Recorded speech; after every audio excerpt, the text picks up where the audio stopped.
বন্ধুরা দেখো, আজকে আমি আর দাদা ভাই মাংস আনতে গেছিলাম। তো এই যে এই কটা পা দেওয়া হয়েছে, এই পা আবার পয়সা দিয়ে কিনতে হয়। আগের দিনের পা কিন্তু এখনো রয়েছে, মানে আলমারি বলছিলাম, ফ্রিজে কিন্তু রয়েছে এখনো। তবে তুমি যাই বলো তাই বলো, আগের দিনের পাগুলো ভালো আনেনি তুমি। এটা ঠিক আছে, এটা তো মনে হয় ঠিক আছে। ওই ধারের দোকান এগুলো এখানে যা কাটে মনে হয় সামনাসামনি কাটে। এভাবে এর মধ্যে আবার কি আছে? ও, পাটা কিন্তু ওজন করে দিল। আর তোমাদের বলে দিই, এই মাংসটা তো কালবের মাংস, আমরা আর পোলট্রি খেতে পারি না, কারণ পোলট্রিটা নরম, ভালো লাগে আমার পোলট্রি মাংস খেতে। হ্যাঁ দেখো, কিন্তু আজকের আমার মাংস আনতে গিয়ে একটা জিনিস খুব খারাপ লাগলো, যে তোমাদের দাদা ভাই বললো বারবার করে ডিম দেওয়ার কথা। হ্যাঁ, ডিমের ছোড়া দেবে, আমার কথা হচ্ছে কি, যখন ওজন করে দিতে হবে, আজকে আবার মেটে দিয়েছে ছাদা মাথা। ওজন করে দিক, আমার কথা হচ্ছে ওজন দিক। এই একটা ডিম দিয়েছে আমার, আর একটা দিল তো, এইটাতে আর একটা দিয়েছে, একটাতে একটা দেবে, এই কত বড় ডিম। এটা আবার গেট টু মেরে দিয়েছে, তো এটা ছিঁড়ে ফেলি। ওই যে দু জায়গায় করে মাংস আনলে না, মানে একটুখানি ভালো পিস পাওয়া যায়, আর এক জায়গায় মাংস আনলে না ইচ্ছা মতন তুলে দেয়। এখানে 1 কেজি করে মনে একটু করে বেশি দিয়েছে, 280 করে কেজি। তো এখানে মাংসটা খুব ভালো দিয়েছে, লেগ থেকে দিয়েছে। এই দেখো দুটো এতে এই দুটো ডিম দিয়েছে। আর অন্য কত ডিম আনে, এত এত করে ডিম আনে, সেটা পয়সা। আমার কথা যে ওজন করে দিক, আমি ওজন ছাড়া তো চাইনি ডিম। আমরা কি বলেছিলাম ফ্রিতে দাও? তো দেখো এই মাত্র দুটো ডিম দিয়েছে। তো যাই হোক, আমার এই ডিমগুলো খেতে ভালো লাগে। আগে আমি যদিও এগুলো পছন্দ করতাম না, কিন্তু ভালো লাগে। তো এই মাংসগুলো মানে ভালো করে পরিষ্কার করে ছোট ছোট করে কাটতে হবে, অনেক বড় তো এগুলো, এখন অনেক ছোট ছোট করে পিস পিস করতে হবে। করে তারপরে আজকে রান্না করবো ভাবছি একটু, কারণ আজ তো রবিবার। করবো নাকি মাংস?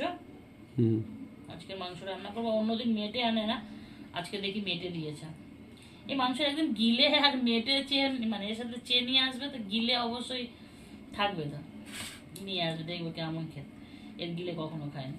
তো আজকে এই মুরগিগুলো ভীষণ বড় হয়, আর এত তেল না, রান্না করলে 1 বাটি করে তেল ফেলি আমি। মানে এই যে রান্না করলে এরকম বাটির 1 বাটির তেল ফেলতে হয়, যত কম তেল দিয়ে রান্না করো তোমরা। আর টেস্ট তো অবভিয়াসলি আছে। তো এই হচ্ছে মাংস, পাগুলো পরিষ্কার করব। এই পাগুলো আমি কিন্তু সত্যি কথা বলতে, এই পাগুলো ভীষণ শক্ত বলে আমি খাই। আজকের মনে হয় সিদ্ধ করতে হবে না, নাকি এটা কি জানি এমনি ছেড়ে যাচ্ছে, বুঝতে পারছি না। এই পরিষ্কার করব, অবশ্যই এখন নয়, একটু পরে করব। দাদা ভাই খেয়ে বেরিয়ে যাবে, তারপরে এবলাই ভাবছি তরকারিটা রান্না করে নিই, কারণ এই মাংসটা রান্না করতে অনেক সময় লাগে। খাসির মাংসর চেয়েও বেশি সময় লাগে আমার কাছে মনে হয়, কারণ খাসির মাংস যেমন শক্ত, তো এই মাংসটা প্রেসারে করবে না। প্রেশারে মাংস টেস্ট হয় নাকি? বোকা বোকা কথা, প্রেশারে করবো। ও দাদা ভাই রান্না বান্না না, মাসি কিছুই বোঝে না, খালি উল্টো পুল্টো। মানে তরকারি যখন খারাপ হবে তখন 1000বার বলবে তোমার, আজ তরকারিটা কিরকম করেছো, মশলাটা ঠিক করে কষাওনি, এরকম লাগছে কেন। আর যেদিন তরকারি ভালো হবে সেদিন একবারও তোমাকে বলবে না ভালো হয়েছে। আবার জিজ্ঞাসা করলে তো খাই দাঁড়াও, এই করে করে সারা ভাত খেয়ে নেবে, হাত দিয়ে উঠে যাও, তারপরেও একবার প্রশংসা করবে না যে আজকে তরকারিটা সত্যি খুব ভালো হয়েছে। এই ধরনের মানুষ তোমাদের দাদা ভাই। আমি জানি না কার বাড়ির মানে মানে দাদারা কেমন হয়, কিন্তু আমাদের বাড়ির লোক ভীষণ বাজে। ভালো জিনিস কোনোদিন প্রশংসা করবে না।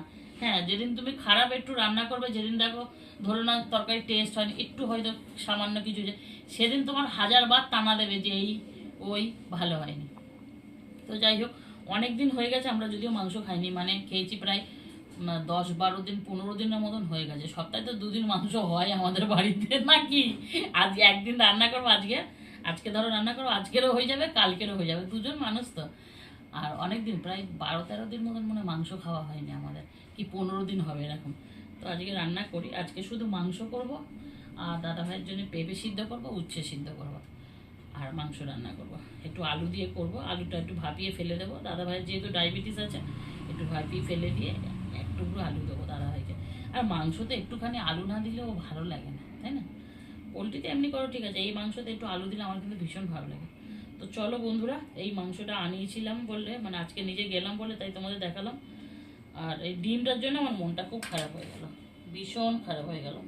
কারণ এই ডিমগুলো 4-5টা করে ডিম দেয় না, এরকম থরা থাকে, একটা ছড়ার মধ্যে যে কটা থাকে। আমি কিন্তু ফ্রিতেও চাই না, আমার ওজনে দিই, শালা ওজনও করলো না, দুটো মাংস প্যাকেট এরকম ছেড়ে দুটো দিয়ে দিল, কিপটে কোথাকারে। তো চলো এই হচ্ছে আমার মাংস। তোমাদের যদি ভালো লাগে খেয়ে যেতে পারো আমার বাড়িতে, অসুবিধা নেই। আমায় দেখতেও মানুষটা বড়, আমার মনটাও ভীষণ বড়। চলো টাটা।